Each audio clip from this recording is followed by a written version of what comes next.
اعوذ باللہ من الشیطان الرجیم بسم اللہ الرحمن الرحیم ان اللہ یأمرکم ان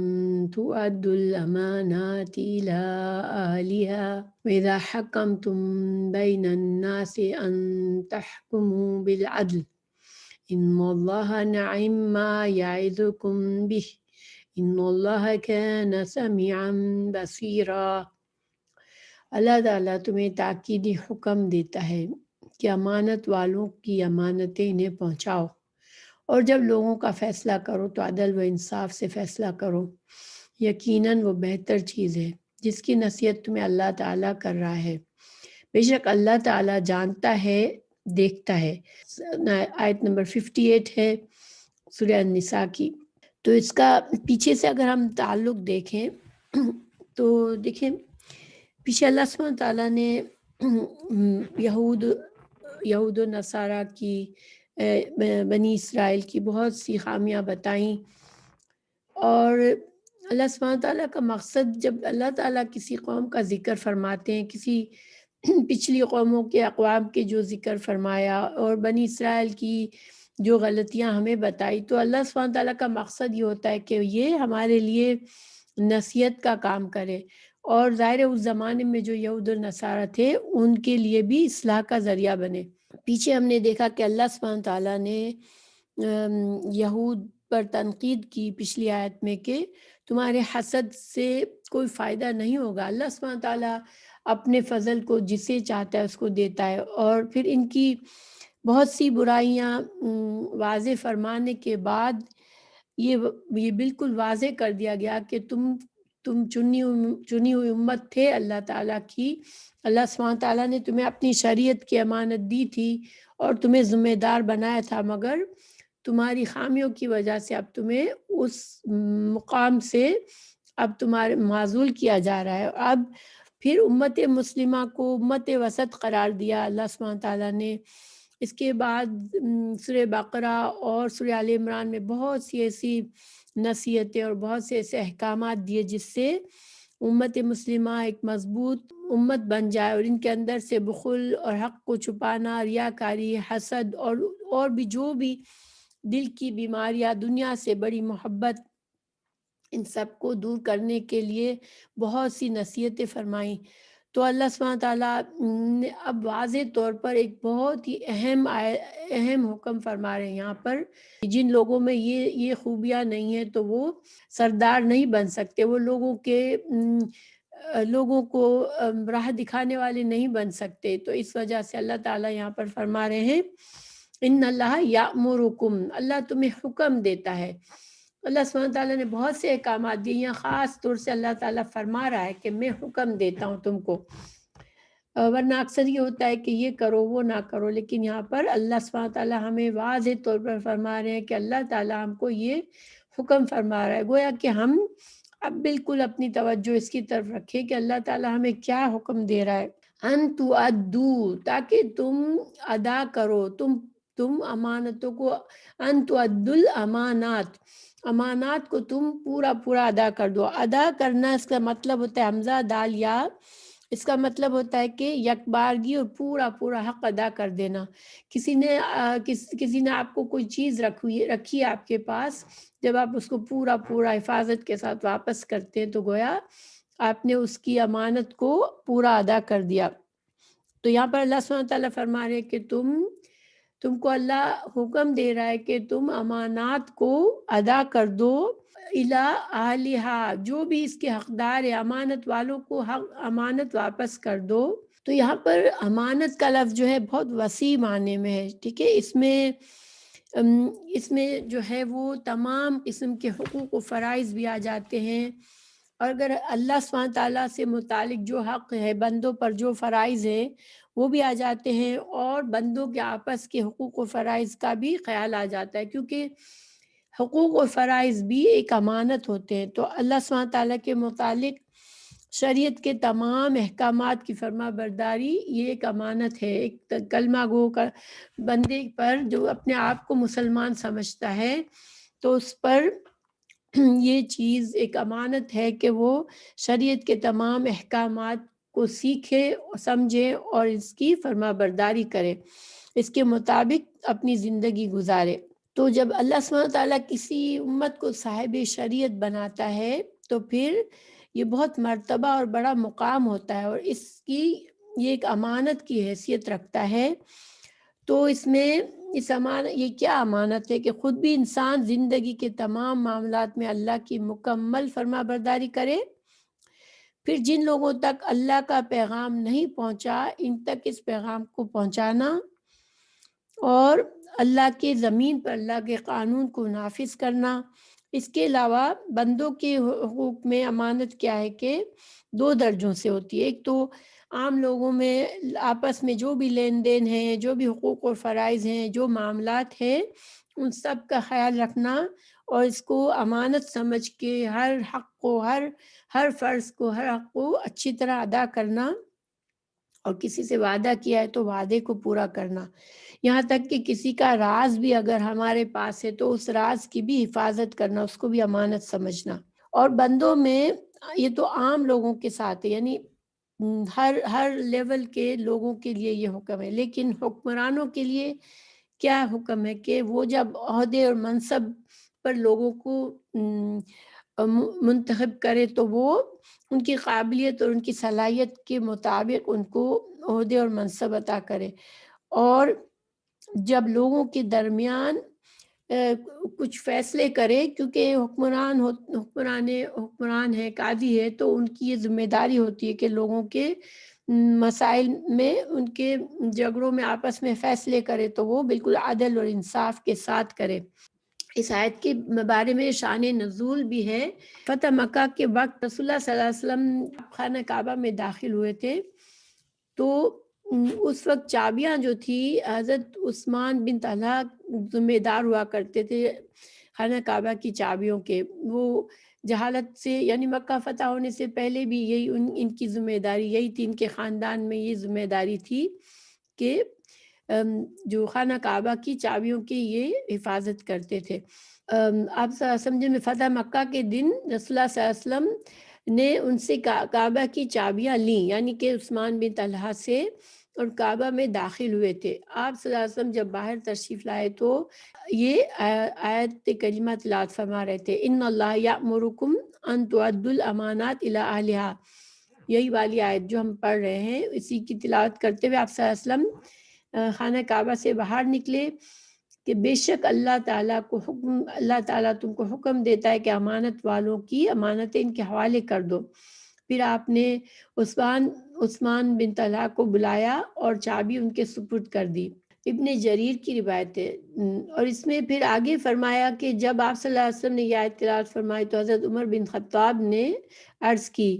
یا رسول اللہ آپ پر میری ماں باپ قربان ہو، میں نے آپ کو اس سے پہلے کبھی اس آیت کریمہ کو تلاوت کرتے ہوئے نہیں سنا۔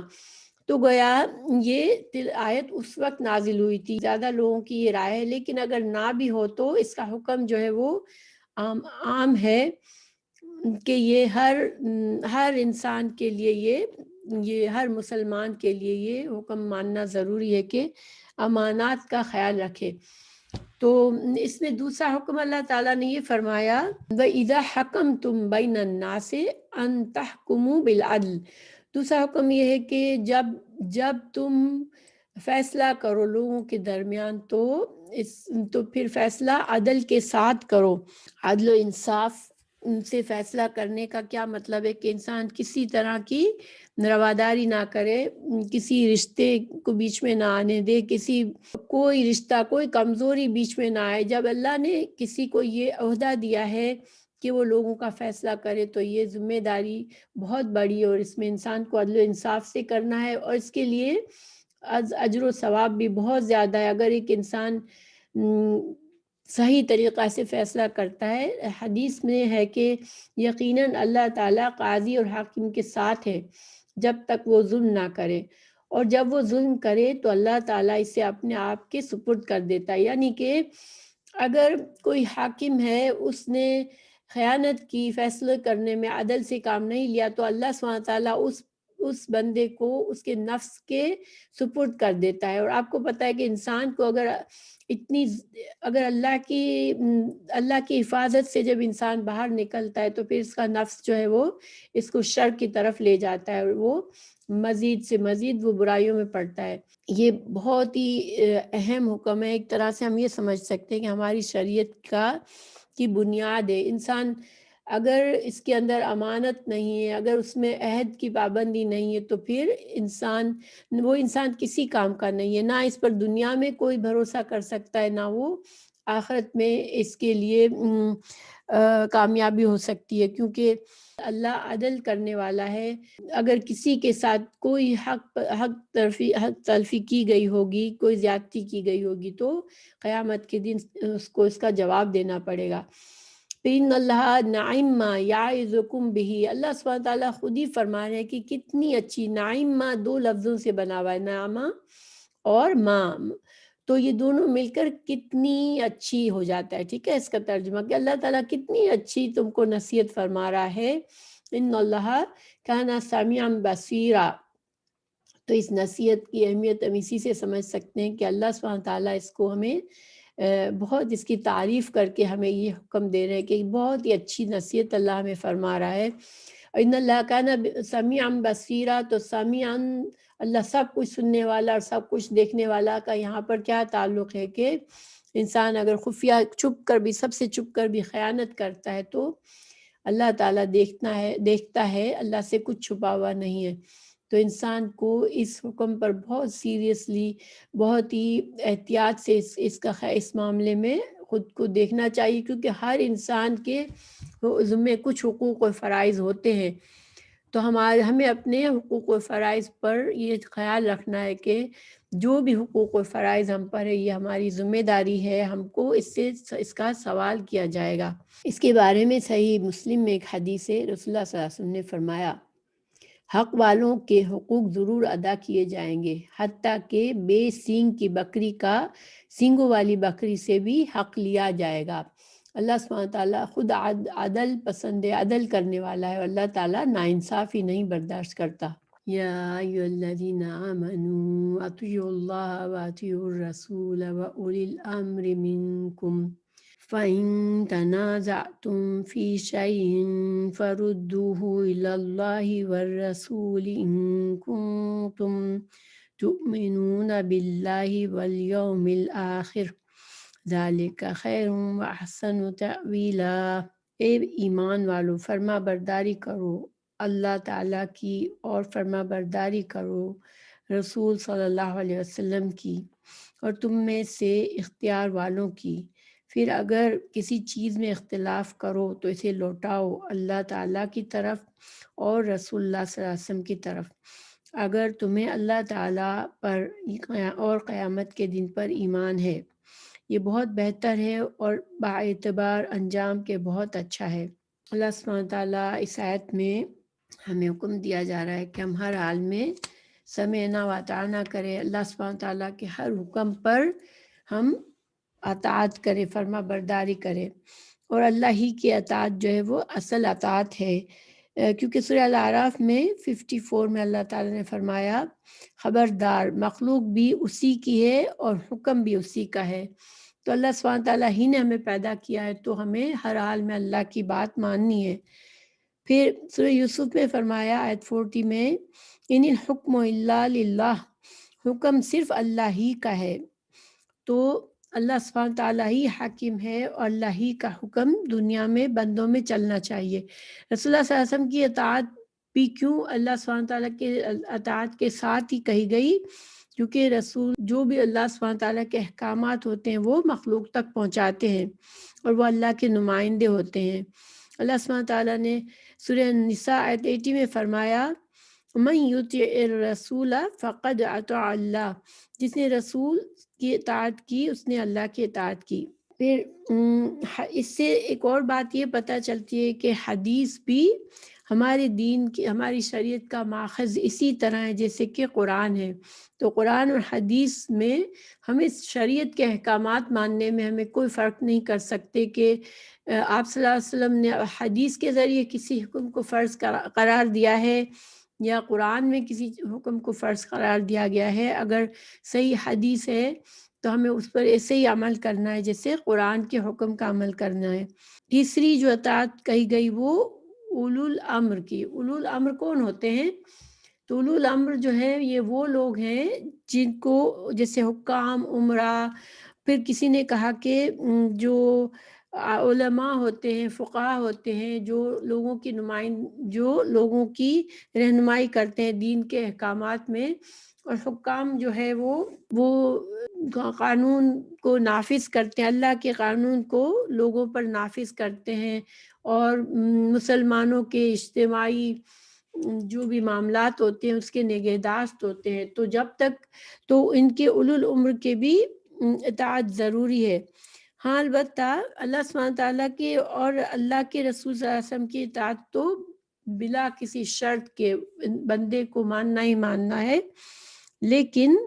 اولو الامر جو ہیں، جو حکام ہیں، جو علماء ہے، جو امیر بنے جو امیر ہیں، تو ان کی جو اطاعت ہے وہ اس وقت اطاعت لازمی ہے جب وہ شریعت پر چلنے والے ہوں اور ہمیں وہ حکم دے رہے ہوں جو اللہ سبحانہ تعالیٰ کی اطاعت کا حکم ہو، اللہ کی نافرمانی کی کسی بات کا حکم نہ دے رہے ہوں۔ کیونکہ بہت سی احادیث اس معاملے میں ہے۔ رسول اللہ صلی اللہ علیہ وسلم نے فرمایا، صحیح بخاری کی حدیث ہے، جس نے میری اطاعت کی تو تحقیق اس نے اللہ کی اطاعت کی، اور جس نے میری نافرمانی کی تو تحقیق اس نے اللہ کی نافرمانی کی، اور جس نے میری امیر کی اطاعت کی تو گویا اس نے میری اطاعت کی، اور جس نے میرے امیر کی نافرمانی کی تو گویا اس نے میری نافرمانی کی۔ لیکن دوسری حدیث بھی موجود ہے کہ یہ بخاری کی حدیث تھی، آپ صلی اللہ علیہ وسلم نے فرمایا کہ اگر تم پر کوئی حبشی غلام ہی کیوں نہ ہو، اگر تمہارا امیر کوئی حبشی غلام بھی ہو، لیکن اگر وہ تم اس کی اطاعت کرو، یعنی اگر وہ اللہ کے رسول کی اطاعت کرنے والا ہو تو تمہیں اس کی بات، امیر کی بات ماننی ہے، چاہے کوئی دوسری جگہ فرمایا اگر تم پر امیر کوئی ایسا غلام ہی کیوں نہ ہو جو کتاب اللہ کے ساتھ تمہاری قیادت کرتا ہو تو تم اس کی بات سنو اور اطاعت بجا لاؤ۔ ہاں البتہ جو ہمیں اگر کوئی امیر ایسی بات کہے جو کہ اللہ کی نافرمانی کی بات ہے تو اس کو نہیں مان سکتے ہم، کیونکہ ایک اور حدیث موجود ہے کہ ایک جو صحابی تھے وہ ان کو سردار بنایا گیا تھا، گروپ کے لیڈر تھے وہ، اور وہ ناراض ہوئے اپنے فالوور سے، تو انہوں نے ان کو کہا کہ اب ایندھن جمع کرو اور اس میں آگ لگاؤ اور آگ میں کود جاؤ اور میرا حکم مانو۔ تو صحابہ کرام نے اس سے انکار کیا۔ پھر رسول اللہ صلی اللہ علیہ وسلم کو جب پتہ چلا، بتایا، تو آپ صلی اللہ علیہ وسلم نے فرمایا اگر تم آگ میں داخل ہو جاتے تو تم اس سے کبھی نہ نکل سکتے۔ یاد رکھو اطاعت صرف نیکی کے کام میں ہوتی ہے۔ یہ صحیح بخاری و مسلم میں یہ حدیث۔ اور دوسری جگہ آپ نے فرمایا کہ ہر مسلمان کو چاہیے کہ وہ ہر کام میں خواہ سے پسند ہو یا ناپسند ہو سمعنا و اطعنا کرے، لیکن کسی معصیت کے کام کا حکم نہ دیا جائے، یعنی کہ اگر کوئی معصیت کا حکم دیا جائے تو پھر فرما برداری نہیں ہے، اگر کسی معصیت کے کام کا حکم دیا گیا ہو تو پھر سمعنا و اطعنا نہیں ہے۔ یہ بھی بخاری کی حدیث ہے۔ اس سے ہمیں پتہ چلتا ہے کہ اسلام میں اس کی بڑی اہمیت ہے کہ اللہ سبحانہ تعالیٰ جس کو کوئی کسی عہدے پر فائز کرتا ہے، جو مسلمانوں کے انتظامات سنبھالتا ہے، مسلمانوں کے معاملات کی اس پر ذمہ داری ہوتی ہے، تو اس کی اطاعت ضروری ہوتی ہے تاکہ آپس میں اختلافات نہ ہو۔ پھر آگے ہے فَإِن تَنَازَعْتُمْ فِي شَيْءٍ فَرُدُّوهُ إِلَى اللَّهِ، لیکن اگر کسی چیز میں اختلاف ہو، آپس میں جب اختلافات ہو ہی جائے تو پھر کیا کرنا ہے کہ پھر اس کو اللہ اور اللہ کے رسول کی طرف لوٹانا ہے، یعنی کہ قرآن اور حدیث کی طرف پھر لوٹنا ہے۔ ہمارے تمام اختلافات کا حل جو ہے وہ ہمیں آپس میں قرآن اور حدیث سے اس کے مسائل، اس اختلافات کو دور کرنا ہے۔ دیکھیے بہت سے دین کی شریعت میں ہمیں معلوم ہے کہ بہت سی فروعی اختلافات ہوتے ہیں، یعنی کہ اصل جو بڑے بڑے احکامات ہیں، نماز قائم کرو، روزہ کرو، رمضان کے روزے رکھو، زکوٰۃ ادا کرو، اس میں تو کوئی اختلافات نہیں ہے، لیکن جو فروعی اختلافات ہیں، چھوٹے معاملات میں اختلافات ہیں، جو مختلف ائمہ کرام کے جو فقہ سے اگر ہم اس کے مطابق چلتے ہیں تو، لیکن اختلافات تو ہوتے ہیں، لیکن اختلافات اگر ہو جائے تو پھر اس کا حل ڈھونڈنا ہے، وہ کتاب اور سنت سے ڈھونڈنا ہے، کیونکہ اللہ سبحانہ تعالیٰ نے سورہ شورى میں بھی فرمایا کہ اور تم جس بات میں اختلاف کرتے ہو تو اس کا فیصلہ اللہ کی طرف سے ہوگا، بس کتاب اور سنت جو فیصلہ کریں اور جس فیصلے کے صحیح ہونے کی گواہی دیں تو وہی حق ہے، اور حق کے بعد پھر گمراہی باقی رہ جاتی ہے۔ تو گویا کہ اللہ سبحانہ تعالیٰ کی اگر انسان ہر اختلاف جو آج موجود ہے امت مسلمہ میں، اگر صحیح معنوں میں اخلاص کے ساتھ قرآن اور سنت سے ان اختلافات کو انسان دور کرے تو کہیں کوئی جھگڑا نہیں رہتا۔ پھر اللہ سبحانہ تعالیٰ نے یہ فرمایا، اللہ تعالیٰ نے ان کنتم تؤمنون باللہ والیوم الآخر، کہ اگر تمہارا ایمان، یعنی کہ ایمان کا تقاضا یہ ہے کہ مسلمان اپنے باہمی اختلافات جو ہیں، جو بھی شریعت میں کے کاموں میں اختلافات ہیں، تو اس کا حل قرآن اور سنت سے اس میں گواہی ڈھونڈے کہ کس کی دلیل زیادہ قرآن اور سنت کے قریب ہے، پھر اس کو مان لیا کرے۔ اور ذالک خیر و احسن تاویلا، اور یہی بہترین طریقہ ہے تمہاری تعویل جو ہے وہ اصل کی طرف لوٹنے کا ہے۔ تو انسان اگر قرآن اور حدیث کی طرف لوٹتا ہے اپنے اختلافات میں تو یہی اصل بات ہے اور یہی بہترین بات ہے۔ أَلَمْ تَرَ إِلَى الَّذِينَ يَزْعُمُونَ أَنَّهُمْ آمَنُوا بِمَا أُنزِلَ إِلَيْكَ وَمَا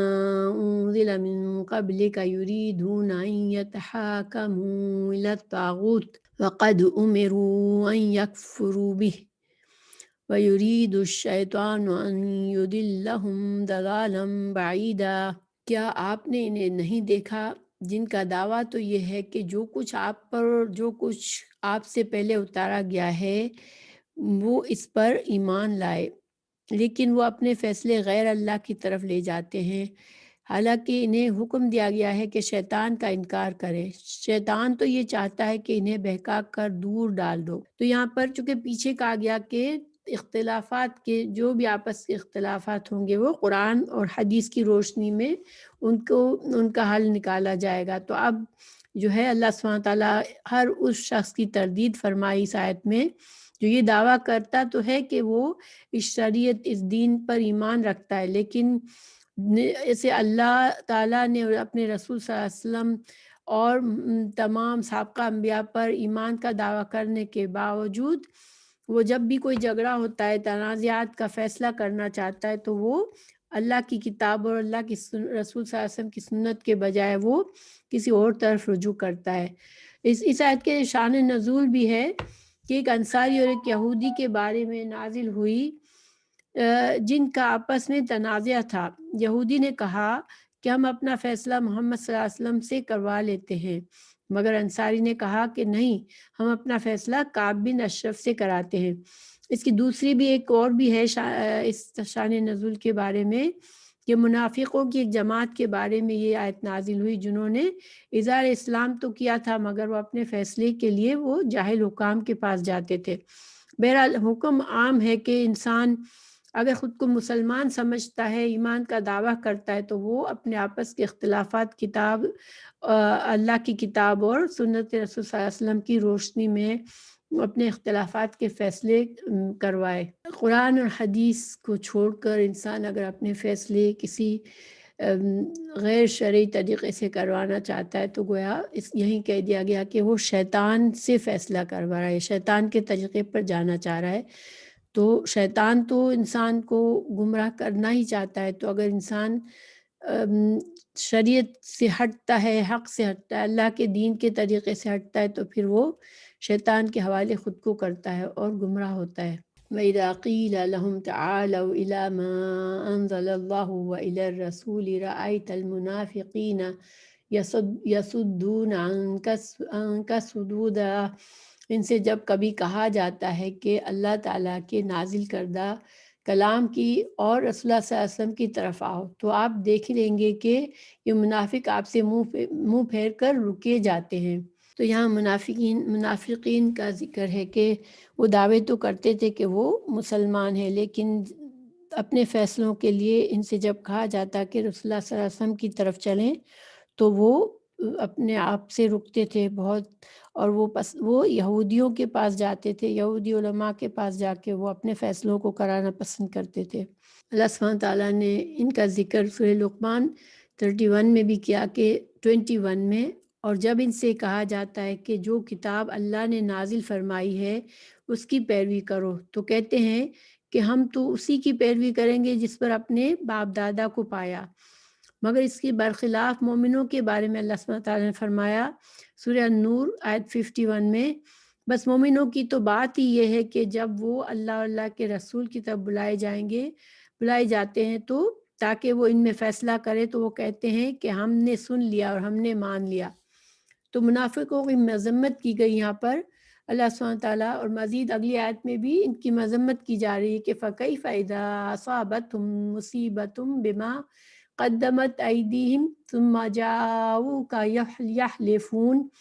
یحلفون باللہ ان اردنا الا احسانا و توفیقا۔ پھر کیا بات ہے جب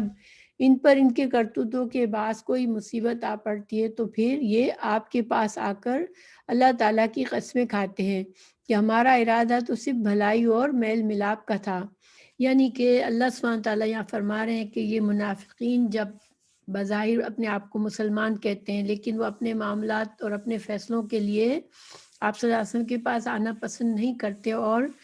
دوسروں کے پاس جاتے ہیں، لیکن پھر اللہ سبحانہ تعالیٰ انہیں کسی مصیبت میں ڈال دیتے ہیں، ان کی کرتوتوں کی وجہ سے اللہ سبحانہ تعالیٰ کی طرف سے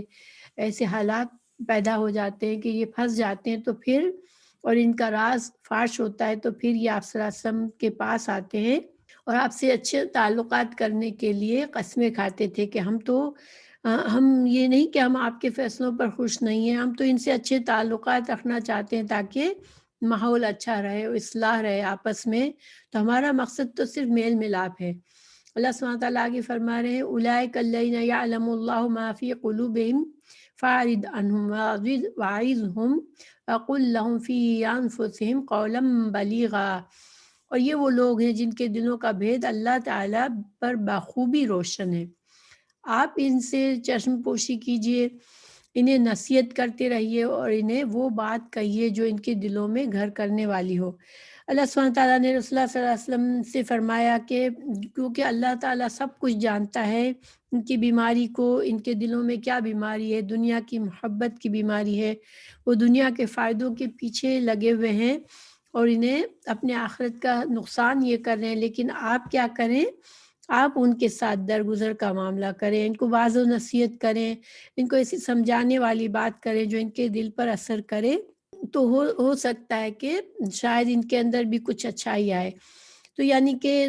یہاں پر ایک طریقہ سمجھایا گیا کہ اگر گھر کے دشمن ہیں تو ان سے پھر انسان بہتر ہوتا ہے کہ درگزر اور عفو کا معاملہ کرے اور واضح و نصیحت کرے کہ شاید ان کے اندر کوئی اچھائی آ جائے۔ مگر اللہ سبحانہ تعالیٰ نے پھر بھی مسلمانوں کو، آپ صلی اللہ علیہ وسلم کو اور مسلمانوں کو ان کے راز کھول کر اور ان کے طریقوں کو بتا کر نشاندہی کر دی کہ یہ لوگ، ان لوگوں سے مسلمان محتاط رہیں، لیکن محتاط رہنے کے باوجود ان کو نصیحت کرنا نہیں چھوڑنا اور ان کے لیے خیر خواہی کی بات کرنی ہے۔ تو یہ بہتر طریقہ ہے، کیونکہ ظاہر گھر کے لوگ ہی تھے، ایک شہر میں رہ رہے تھے اور مسلمان خود کو کہتے تھے، منافق تھے، مسلمانوں میں ملے ہوئے تھے، تو ایسے میں بہتر یہی ہوتا ہے کہ ان کے ساتھ درگزر کا معاملہ کیا جائے اور ان کی اصلاح کرنے کی کوشش کرتے رہنا چاہیے۔ تو ان آیت کا خلاصہ کیا ہے کہ اللہ سبحانہ تعالیٰ نے سب سے پہلے تو مسلمانوں کو اچھی نصیحت فرمائی کہ اب تم کو اب مضبوط قوم بننا ہے، اور تمہارے اندر جو اصلاح کے لیے سب سے ضروری چیز یہ ہے کہ تم امانات کا خیال رکھو، تم عہد و پیمان کا خیال رکھو، اور یہ دین بھی ایک دین کی شریعت، یہ شریعت بھی ایک امانت ہے تم پر، اور اس شریعت پر مکمل طور پر اس پر عمل کرنا اور اللہ کے رسول صلی اللہ علیہ وسلم کی مکمل اطاعت فرما برداری کر کے تم اپنی اصلاح کرتے رہو اور اس دین کو، اپنے ایمان کو مضبوط کرتے رہو،